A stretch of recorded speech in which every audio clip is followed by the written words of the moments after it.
Europe.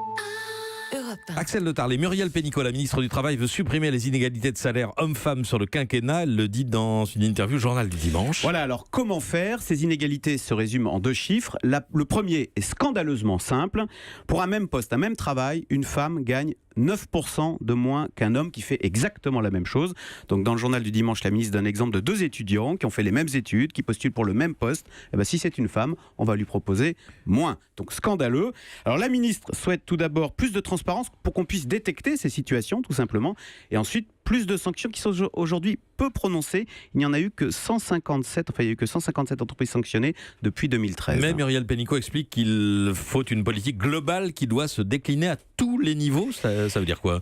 Alors, en fait, le mal est très profond, puisqu'en moyenne, tout confondu, dans la société française, une femme gagne 25% de moins qu'un homme, parce qu'en fait, cet écart considérable s'explique par le fait que les femmes effectuent des métiers moins rémunérateurs. Et c'est là où il faut agir collectivement, en profondeur, à la maison, à l'école. Exemple, pourquoi au bac scientifique, les filles réussissent-elles mieux, alors qu'ensuite, en école d'ingénieur, il n'y a plus qu'un quart de filles et trois quarts de garçons? Ou encore, pourquoi la carrière des femmes progresse-t-elle plus lentement que celle des hommes? Alors certes, les choses bougent, mais lentement.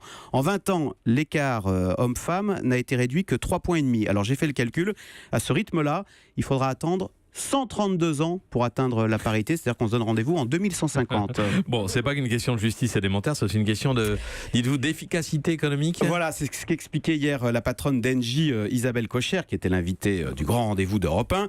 L'entreprise, disait-elle, doit ressembler à la société. C'est une question d'équilibre et d'harmonie, et c'est très concret. Je vais vous donner un exemple.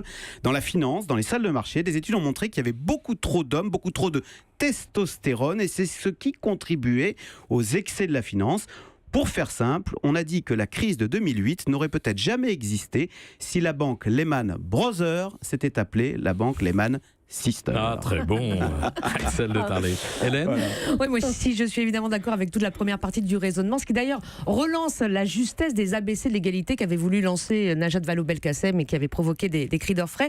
J'ai une petite réserve quand même. Est-ce que dans des salles de marché, s'il y avait des femmes, que des femmes, est-ce que ça changerait quelque chose? Est-ce que là, le système n'est pas plus fort que le genre? Je pense que c'est une question d'harmonie, si vous voulez. Quand vous avez pour le coup que des mecs, vous avez une ambiance vestiaire de rugby, c'est pas ce qui pousse à prendre les décisions les plus intelligentes et les plus constructives. C'est ce que disait Isabelle Cocher. Il faut de l'harmonie et c'est ça qui pousse à des décisions intelligentes et d'avenir. Isabelle Cocher qui peine à devenir numéro 1 de sa propre boîte. Elle aussi, elle va devoir faire l'expérience de la parité à la tête de sa boîte puisqu'on va lui coller un homme. Seule femme d'une entreprise du CAC 40, effectivement.